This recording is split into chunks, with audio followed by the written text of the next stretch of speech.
Hello दोस्तों, आज हम बात करते हैं अपना जो अगला टॉपिक है बसोली शैली के चित्रों के विषय।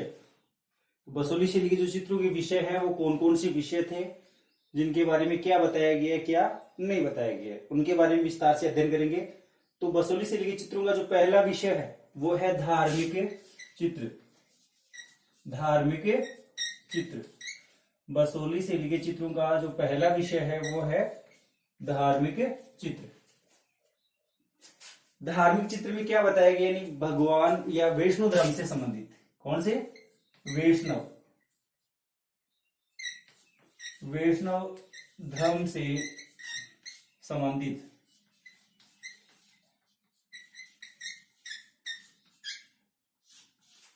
वैष्णव धर्म से संबंधित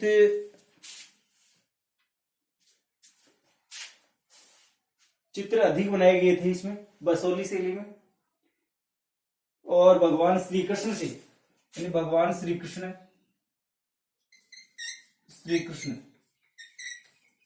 वैष्णव धर्म से संबंधित भगवान श्री कृष्ण के जीवन से संबंधित चित्र। जीवन से संबंधित चित्र अधिक बने।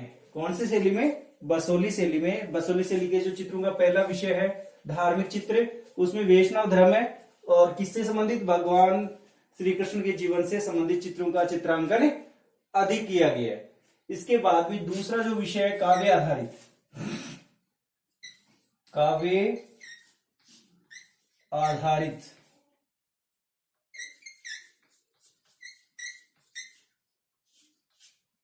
काव्य आधारित दूसरा जो विषय है काव्य आधारित जो चित्रांकन किया गया है, चित्रण जो किया गया है, काव्य आधारित जो चित्रण किया गया है, किस किस के ऊपर काव्य पे आधारित चित्रण बसोली शैली में देखने को मिलता है, या किसके द्वारा किसका चित्रांकन या चित्रित किया गया है। तो बसोली शैली में काव्य आधारित जो साहित्य आधारित या काव्य आधारित, काव्य व साहित्य आधारित, काव्य व साहित्य आधारित, काव्य व साहित्य आधारित, काव्य व साहित्य आधारित चित्रों की एक लंबी श्रृंखला है। इनकी चित्रों की किस पे आधारित है? काव्य व साहित्य पर आधारित चित्रों की एक लंबी श्रृंखला है। चित्रों की एक लंबी श्रृंखला है। लंबी श्रृंखला है, यानी बसोली शैली का जो दूसरा विषय है काव्य आधारित, इसमें काव्य व साहित्य पर आधारित चित्रों की एक लंबी श्रृंखला है, जिसमें भानुगत कृत, जैसे प्रमुख रूप से देखें कि किसका चित्रांकन किसमें किया गया, तो भानुदत्त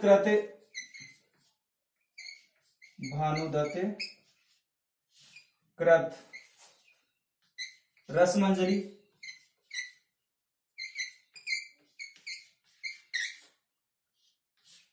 आपको याद करना है कि काव्य आधारित जो चित्रांकन किया गया उसमें काव्य व साहित्य आधारित चित्रों की एक लंबी श्रृंखला है। किसमें? बसोली शैली में। जिसमें जैसे किसी काव्य के बारे में पूछा जाए, जैसे देखें तो भानुदत्त कृत जो है रसमंजरी है, यानी भानुदत्त के द्वारा किसकी रचना की गई है? रसमंजरी की।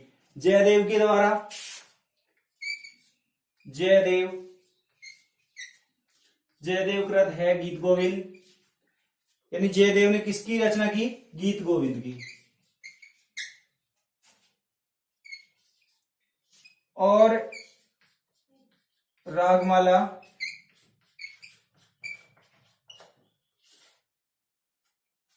वह 12 मासा,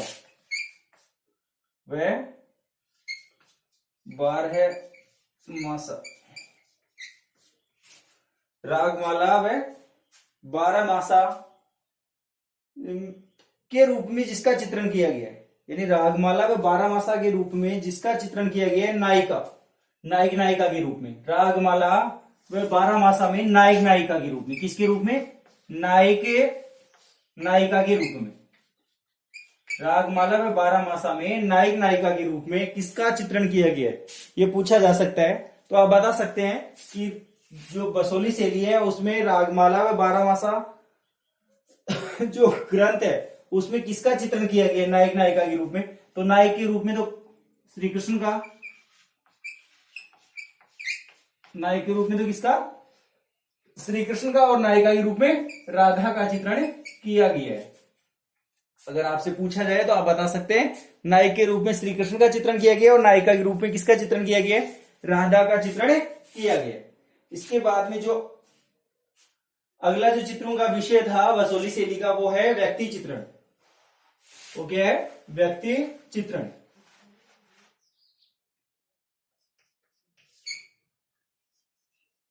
व्यक्ति चित्रण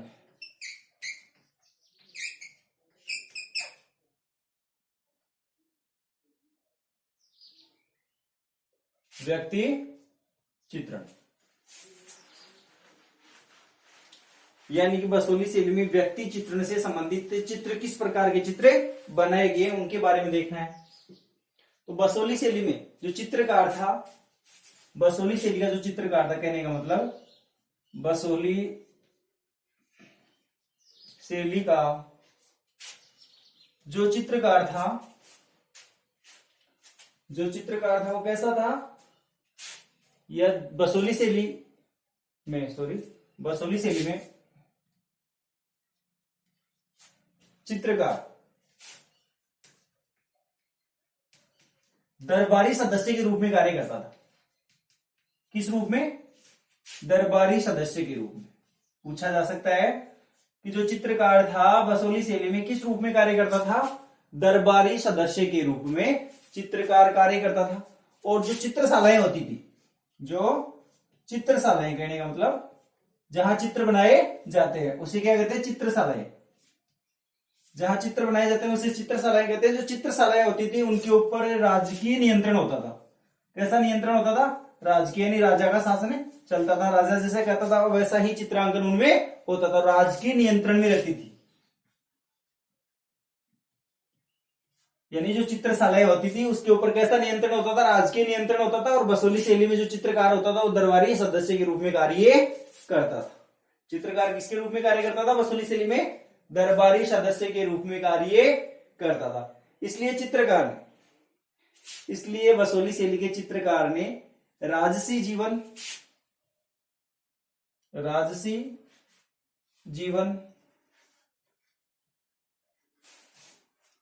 रहनिवास,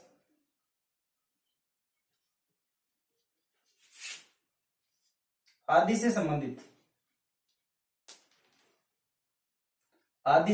क्या किया है, चित्रांकन किया है। कौन सी शैली में, बसोली शैली।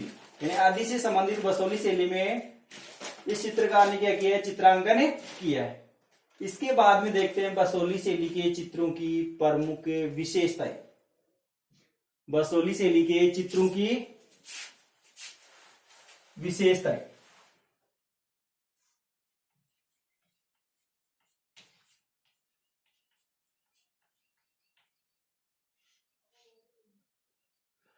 अब देखते हैं हम लोग चित्रों की विशेषताएं। कौन सी शैली की, बसोली शैली के जो चित्र हैं उनकी विशेषताएं, किस प्रकार की विशेषताएं हैं इसमें बसोली शैली में। तो पहली है पुरुष एवं स्त्री एवं पुरुष आकृति। पहली जो विशेषता है स्त्री एवं पुरुष आकृतियां।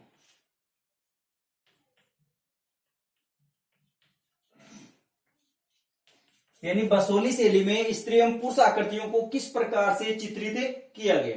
तो बसोली शैली में स्त्री व पुरुष आकृतियों को पीछे की ओर दशा व ललाट, पीछे की ओर दशा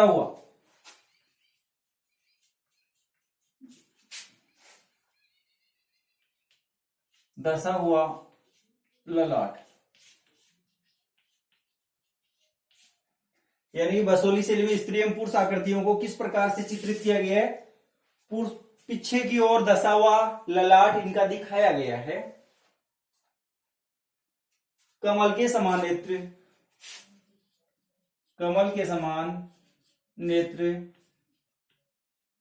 कमल के समान नेत्र। आप आराम से लिख सकते हैं, याद होने में भी कोई दिक्कत नहीं आएगी। यानी स्त्री एवं पुरुष आकृतियों को किस प्रकार से चित्रित किया गया है, तो आप बता सकते हैं कि पीछे की ओर धसा हुआ ललाट, कमल के समान नेत्र, लंबी नाक,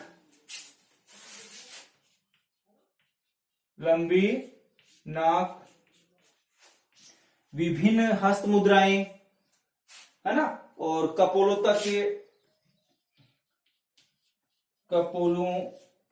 तक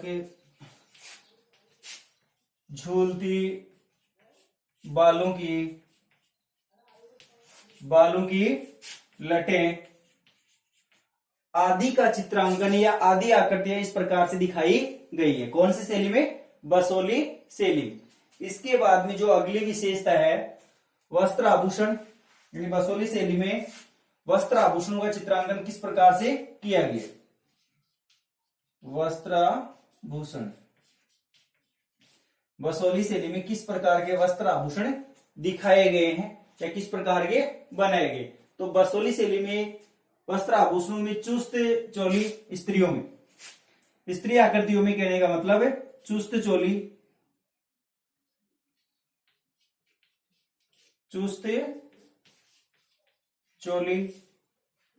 वस्त्र आभूषणों में स्त्री आकृतियों में चुस्त चोली बनाई गई है। पारदर्शी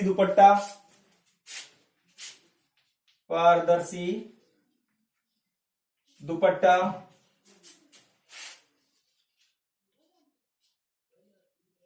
पारदर्शी दुपट्टा दिखाया गया है और छींटदार लहंगा आदि स्त्री आकृतियों में इसका चित्रांकन किया गया है। पुरुष आकृतियों में देखा जाए तो पुरुष आकृतियों में जामा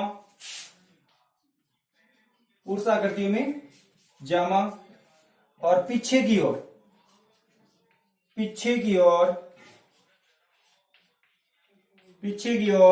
दसी हुई या पीछे की ओर बनी हुई पगड़ी, पीछे की ओर झुकी हुई पगड़ी बनाई गई है। यानी कि पुरुष व महिला आकृतियों में किस प्रकार का चित्रण देखने को मिला है यहां? यानी कि पीछे की ओर धसा हुआ ललाट, कमल के समान नेत्र, लंबी नाक, कपोलों तक झूलते बालों की लटें। वस्त्र आभूषणों में देखा जाए तो स्त्रियों में चुस्त चोली दिखाई गई है, पारदर्शी दुपट्टा, छींटदार लहंगा और पुरुष आकृतियों में जामा, पीछे की ओर झुकी हुई पगड़ी आदि का चित्रांकन बसोली शैली में देखने को मिलता है। इसके बाद में जो बसोली शैली की अगली जो विशेषता है, रंग किस प्रकार के काम में लिए गए। बसोली शैली में जो रंग हैं वो किस प्रकार के काम में लिए गए हैं? रंग, यानी जो रंग हैं बसोली शैली के, बसोली शैली में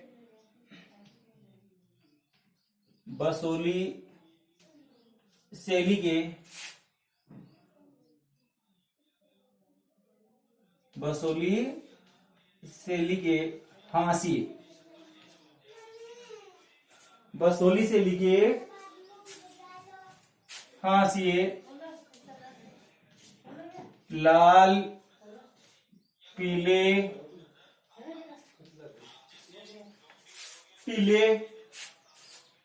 व नीले रंग का बनाए गए हैं। लाल, पीले व नीले रंग के हाशिए बनाए गए हैं। यानी बसोली शैली में लाल व पीले व नीले रंग की क्या बनाए गए? हाशिए। और बसोली शैली में लाल पीले रंग का अधिक प्रयोग भी किया गया है। यानी अगर पूछा जाए कि बसोली शैली के चित्रों में किस प्रकार के रंगों का प्रयोग किया गया है या हाशिए किस प्रकार के रंगों के बनाए गए, एक बार पहले मैंने आपको बताया था हाशिया किसे कहेंगे। यानी जैसे ये सीट है अपनी, इसके ऊपर अपने को चित्रण कार्य करना है, तो ये जो मध्य का भाग है इसको छोड़ के चारों तरफ की जो बाहर की जो बाउंड्री है इसको क्या नाम देंगे? हाशिया। तो यहाँ जो रंग भरा जाता है, यहाँ जो कलर किया जाता है उसको कहेंगे हाशिया। तो हाशिए में किस प्रकार के रंग काम में लिए गए? लाल, पीले, नीले रंग काम में लिए गए हैं। और मुख्यतः बसोली शैली के चित्रों में लाल, पीले, नीले रंगों का प्रयोग किया गया है। इसके बाद में जो अगली जो विशेषता है बसोली शैली की, बसोली शैली के चित्रों की जो अगली विशेषता है भवन निर्माण, यानी भवन निर्माण में किस प्रकार का चित्रांकन देखने को मिला है। भवन निर्माण में किस प्रकार का चित्रांकन देखने को मिला है, यानी भवनों को, यानी कि जो बसोली शैली के भवन है, भवनों को मुगलिया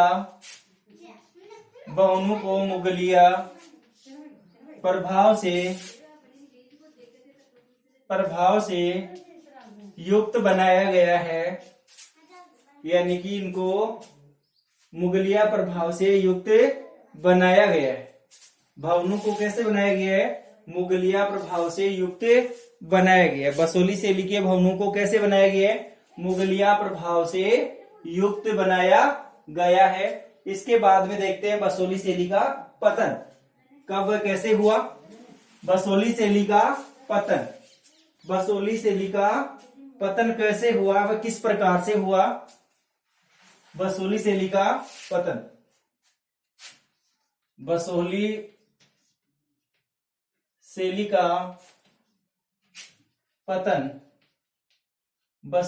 का पतन कब किस प्रकार से हुआ, यानी कि बसोली में एक राजा था करपाल पाल। राजा था कौन है, करपाल पाल। यानी करपाल पाल जो राजा था, करपाल पाल का जो राजा था सेकंड, मतलब करपाल पाल जो राजा था, इसके बाद में भी कई राजा हुए। करपाल पाल के बाद में भी कई राजा हुए, लेकिन उनका कोई महत्व नहीं था, उनका कोई महत्व नहीं रहा। करपाल पाल के बाद के जो बसोली शैली में राजा हुए, उनका कोई महत्व नहीं रहा। और अंत में कहने का मतलब 1809 ईस्वी में, 1809 ईस्वी में यहां सिख धर्म के, कौन से धर्म के, सिख धर्म के रणजीत सिंह नाम के, सिख धर्म के रणजीत सिंह नाम के एक राजा का अधिकार हो गया। यानी सिख धर्म के रणजीत सिंह का यहां क्या हो गया, अधिकार हो गया। और धीरे धीरे जो बसोली शैली थी ये अपने पतन की ओर अग्रसर होने लगी। धन्यवाद। जय हिंद, जय भारत। अगर वीडियो आपको अच्छा लगे, समझ में आए, तो लाइक व सब्सक्राइब जरूर करें। जय हिंद।